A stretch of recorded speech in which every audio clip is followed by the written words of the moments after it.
ಒಕ್ಕಿರುವ ಆಹ್ವಾನ. ಚತುರ್ದಶ ಭುವನ ಬ್ರಹ್ಮಾಂಡವನ್ನೇ ಅಂಕೆಯಲ್ಲಿಟ್ಟುಕೊಂಡಿರುವ ಈ ದಿತಿಗರ್ಭ ಸಂಖ್ಯಾತರಿಗೆ ಶಂಕೆ. ಯಕ್ಷ ಗಂಧರ್ವ ದೇವದಾನವರಲ್ಲಿ ನನಗೆ ಸಮರಿಲ್ಲ, ಬ್ರಹ್ಮಾಂಡದಲ್ಲಿ ನನಗೆ ಎದುರಾಡುವ ಧೀರನಿಲ್ಲ.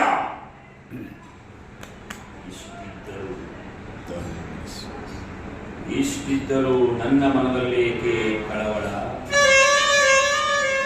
ನನ್ನ ಮನದಲ್ಲಿ ಏಕೆ ಕಳವಳ?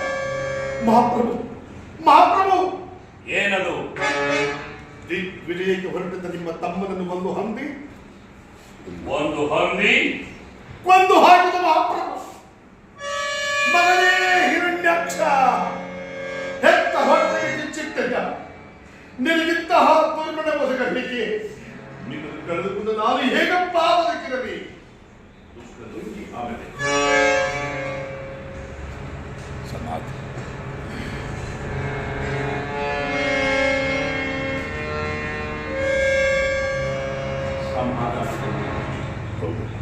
ಸಮಾಧಾನ. ಅಮ್ಮ, ನೀನಾರು ಕಶ್ಯಪ ಋಷಿಯ ಧರ್ಮಪತ್ನಿ, ಧರ್ಮಶಾಸ್ತ್ರಗಳನ್ನು ತಿಳಿದವಳು, ಲೋಕ ವಿಚಾರಗಳನ್ನು ಅರಿತವಳು. ಅಜ್ಞಾನಿಗಳಂತೆ ನೀನು ಹೀಗೆ ಕಣ್ಣೀರು ಹಾಕುವುದು. ಹುಟ್ಟಿದವನು ಸಾಯಲೇಬೇಕೆಂಬ ವಿಧಿ ನಿಯಮ ನಿನಗೆ ತಿಳಿಯದೆ ತಾಯಿ. ಸಾವು ದೇಹಕ್ಕೆ ಹೊರತು ಆತ್ಮಕ್ಕಲ್ಲ. ನನ್ನ ತಮ್ಮ ಸಾಮಾನ್ಯನಲ್ಲ. ಅವನನ್ನು ಹೆದರಿಸುವ ಚತುರ್ದಶ ಭುವನದಲ್ಲಿ ಯಾರೂ ಇಲ್ಲವೆಂಬುದನ್ನು ಅರಿತೆ ಆ ಹರಿಯು ಕೇವಲ ಹಂದಿಯಂತೆ ವೇಷಧಾರಿಯಾಗಿ ಬರಬೇಕು. ಅಂತಹ ಮಹಾವೀರನ ತಾಯಿಯಾದ ನೀನು ಹೀಗೆ ದಿಕ್ಕೆಟ್ಟವಳಂತೆ ಹೇಳುವುದು. ನನ್ನನ್ನು ನೋಡು, ಸಹೋದರ ಸ್ವರ್ಗಾರೋಹಣದಿಂದ ಅದೆಷ್ಟು ಆನಂದ ಪಡುತ್ತಿದ್ದೇನೆ. ಆನಂದ, ಪರಮಾನಂದ, ಸಹೋದರ ಸ್ವರ್ಗಾರೋಹಣ.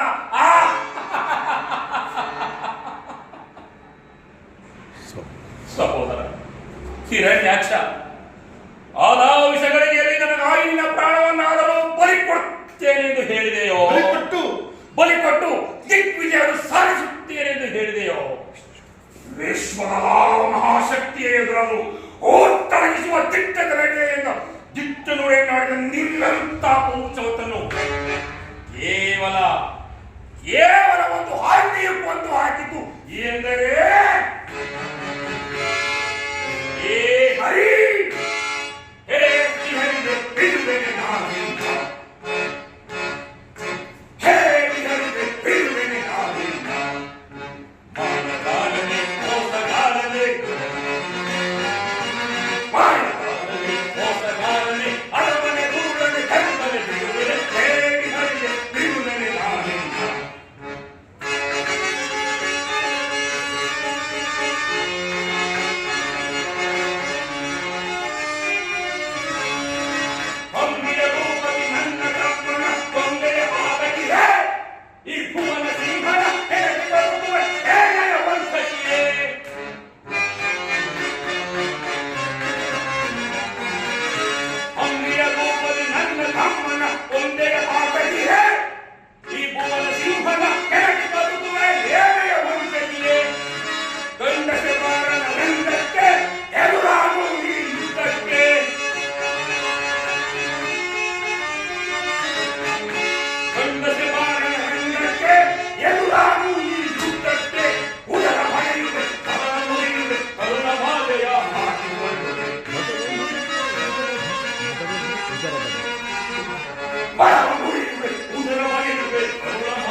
ನನ್ನ ದುಃಖ ನನಗೆ ಅರ್ಥವಾಗುತ್ತಿಲ್ಲ.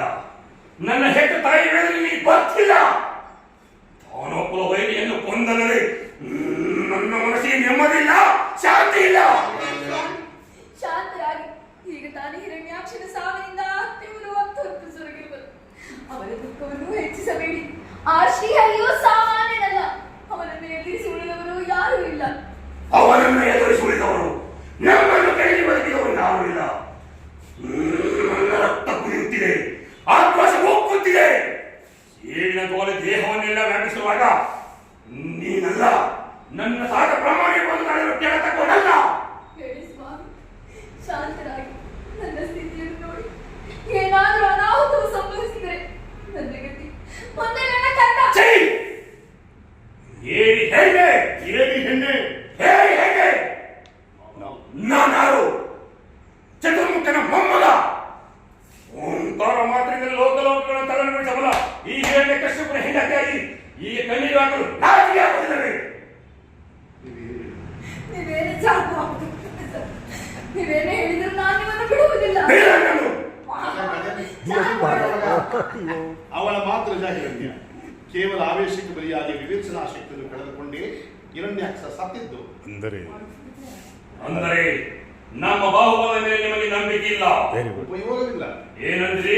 ಬಾಹುಬಲವಾಯಾಗಲಿ ಆಯುಧಗಳಾಗಲಿ ಆಪತ್ಕಾಲ ರಕ್ಷಿಸುವುದಿಲ್ಲ. ಮೊದಲು ತಪಸ್ಸನ್ನು ಮಾಡು, ಆ ದೇವರನ್ನು ಮೆಚ್ಚಿಸು, ಅದ್ಭುತವಾದ ಶಕ್ತಿಯನ್ನು ಸಂಪಾದಿಸು, ಲೋಕಗಳ ಬೆಳಗಾಗುವಂತೆ ರಾಜ್ಯಭಾರ ಮಾಡು, ಯಶೋವಂತನಾಗು ಕಂದ. ನೀವೇ